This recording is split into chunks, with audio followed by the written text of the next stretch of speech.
Hello and welcome back Saraswati ज्ञान। और आज इस वीडियो में हम बात करने वाले हैं आर्टिकल 18 के बारे में, जो कि एबोलिशन ऑफ टाइटल से संबंधित है, यानी कि उपाधियों का अंत, जो कि हमारे भारतीय संविधान के मूल अधिकार का जो समानता का अधिकार है उसके अंतर्गत जो है ये लास्ट बिल्कुल समानता का अधिकार है। हम जानते हैं कि 14 से 18 तक में समानता के अधिकार का वर्णन किया गया है और 18 जो है उपाधियों का अंत, ये समानता के अधिकार का जो है बिल्कुल लास्ट वाला जो है आर्टिकल है। चलिए तो हम जान लेते हैं कि आखिर आर्टिकल 18 कहता क्या है। तो आर्टिकल 18 के अंतर्गत आता है कि राज्य सेना या विद्या संबंधी सम्मान के सिवाय और कोई उपाधि प्रदान नहीं करेगा। यानी कि 18 जो आर्टिकल है उसका सब क्लॉज 1 कहता है कि राज्य जो सेना या विद्या संबंधी सम्मान के सिवाय और कोई उपाधि प्रदान नहीं करेगा। जैसे कि हम जानते हैं कि राज्य द्वारा जो है सेना या विद्या संबंधी बहुत सारे पुरस्कार दिए जाते हैं, सम्मान दिए जाते हैं, जैसे कि भारत रत्न, पद्म विभूषण, पद्म भूषण, पद्मश्री, परमवीर चक्र, महावीर चक्र, ये सब जो होते हैं सेना संबंधी भी बोल सकते हैं, विद्या संबंधी भी बोल सकते हैं, जो कि 18(1) के अनुसार सम्मान है। राज्य किसी व्यक्ति को समाज के लिए अच्छा कार्य करने वाले को सम्मानित कर सकता है। यह सब पुरस्कार सम्मान अनुच्छेद 18 के तहत ही दिए जाते हैं। ठीक है।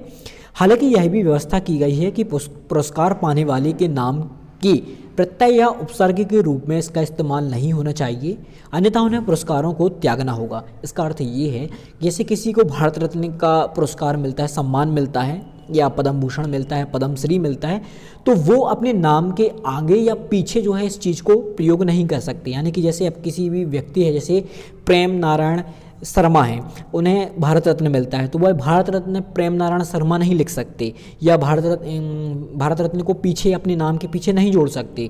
अगर वो ऐसा कार्य करते हैं तो उनसे जो है पुरस्कार जो है छीन लिए जाएंगे, ये सम्मान जो है छीन लिया जाएगा।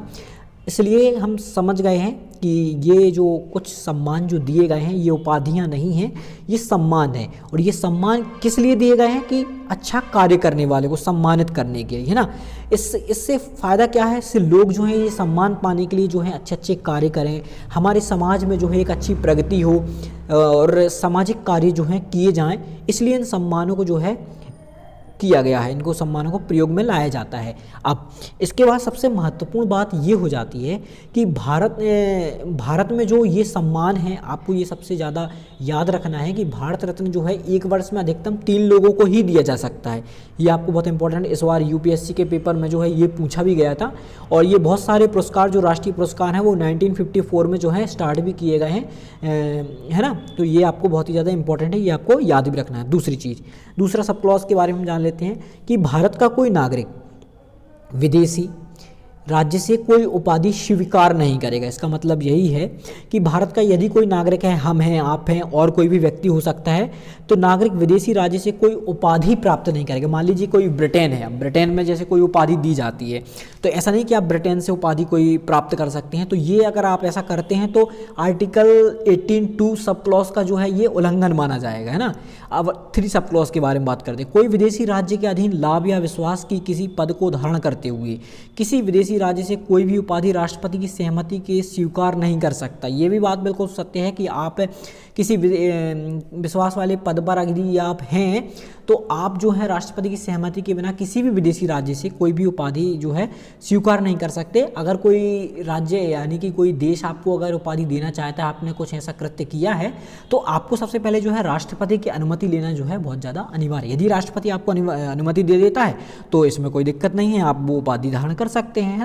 चौथा, राज्य के अधीन लाभ या विश्वास का पद धारण करने वाला कोई व्यक्ति किसी विदेशी राज्य से या उसके अधीन किसी रूप में कोई भेंट, उपलब्धि या पद राष्ट्रपति की सहमति के बिना स्वीकार नहीं करेगा। यानी कि राज्य के अधीन लाभ या विश्वास का पद है, यानी कि कोई व्यक्ति है, जैसे बोल सकते हैं आईएएस है, आईपीएस है, और कोई उसने ऐसा अच्छा कार्य किया है, तो यदि कोई विदेशी राज्य जो है उसको ऐसा कोई भेंट देना चाहता है, कोई कुछ चीज़ जैसी देना चाहता है, तो पद देना चाहता है, मान लीजिए अपने देश में कोई पद देना चाहता है, तो आप ऐसा नहीं है कि आप बिना राष्ट्रपति की अनुमति के आप वो पद ग्रहण कर लें, आप जाके वहाँ पे ये कर लें, ये सब चीज़ें नहीं है ना।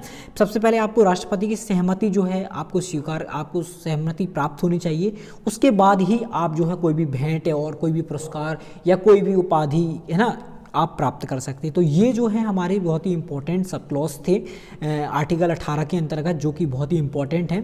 तो सबसे पहला जो हो जाएगी, विद्या संबंधी सम्मान के सिवाय कोई उपाधि प्रदान नहीं करेगा, है ना, ये था पहला। दूसरा जो था, हम विदेशी राज्य से कोई उपाधि प्राप्त नहीं करेंगे।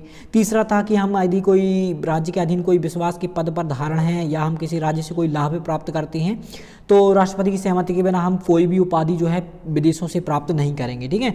और चौथा हो जाएगा, हम किसी भी प्रकार की भेंट नहीं लेंगे यदि हम किसी राज्य के अधीन कोई लाभ के पद पर हैं या ऐसा कोई सा विश्वास का पद है, तो हम किसी विदेशी व्यक्ति से या विदेशी सरकार से या विदेश देश से हम जो है कोई भी जो है किसी भी प्रकार की जो है हम लेने से पहले राष्ट्रपति की अनुमति जो है अनिवार्य रहेगी। तो इस तरह हमें समझ में आता है कि ये सब चीज़ें अगर हम करते हैं तो उपाधियों का जो अंत है इसी प्रकार के लिए किया गया है। कि ये सब जो है क्यों किया गया है, आप ये समझ सकते हैं कि उपाधियों का अंत इसलिए किया गया है क्योंकि पहले जो समझ में औपनिवेशिक काल में जो होती विभिन्न उपाधियां दी जाती थी, अभी मैं आपको बाद में बताने वाला हूं कि कौन कौन सी थी। तो ये जो है समानता का जो स्तर है उसको करने के लिए, समान स्तर लाने के लिए ये सब चीज़ें की गई हैं। जैसे कि उपनिवेशिक राज्य की समय जो है विभिन्न जो है उपाधियाँ दी जाती हैं, जैसे कि महाराज, राय बहादुर, राज बहादुर, राज साहब, दीवान बहादुर आदि को अनुच्छेद 18 के तहत प्रतिबंधित किया गया।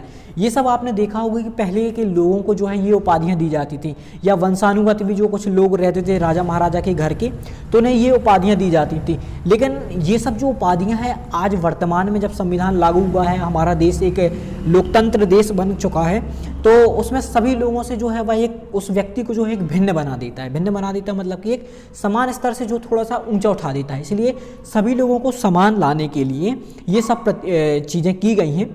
अब इसके बाद एक वाद मुझे याद आ रहा है कि जैसे कि बालाजी राघवन केस है, तो इसमें बताया गया है उच्च न्यायालय के द्वारा, सर्वोच्च न्यायालय के द्वारा, कि इसमें उपाधि और सम्मान को जो है अलग अलग बताया गया है। मतलब कि उपाधि एक अलग चीज़ है और सम्मान जो है एक अलग चीज़ है। सम्मान क्या है? सम्मान यही है कि राज्य यदि किसी व्यक्ति को समाज में कोई अच्छा कार्य करता है, कोई अच्छा खेलने में है, जैसे कि नीरज चोपड़ा वगैरह हो गए, जैसे सचिन तेंदुलकर हो गए, इनको जो है भारत रत्न दिया गया है। जैसे सचिन तेंदुलकर को कोई अच्छा संगीत बजाता है तो इस जो कि एक अच्छा कार्य कर रहे हैं, हमारे देश की जो है एक हमारे देश को एक सम्मान की दृष्टि से देखा जा रहा है उनकी वजह से, है ना। तो इसलिए जो है एक सम्मान अलग चीज़ है, उपाधि अलग चीज़ है। ये बालाजी राघवन केस में बताया गया है। तो ये बहुत इंपॉर्टेंट हो जाता है कि हमें ये जानना चाहिए कि उपाधि और सम्मान अलग अलग हैं। और सम्मान सिर्फ इसलिए दिया जा रहा है कि कोई व्यक्ति कोई अच्छा कार्य कर रहा है इसलिए उसको सम्मानित किया जा रहा है, जिससे उसको देखकर दूसरे लोग भी ये सम्मान पाने की दृष्टि से जो है कुछ अच्छे कार्य करें, कुछ ऐसा समाज में लाएं या हमारे देश की प्रगति हो।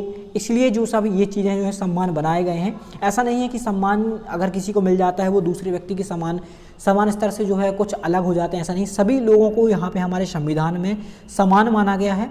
तो मैं आशा करता हूँ कि आपको उपाधियों का अंत जो है 18 जो है ये आपको समझ में आया होगा। और यदि आपसे कभी भी पूछा जाता है तो आप जो है इसमें बताने में आपको कोई भी जो है संकोच नहीं होगा। अगर आपकी वीडियो अच्छी लगती है तो वीडियो को लाइक कीजिए।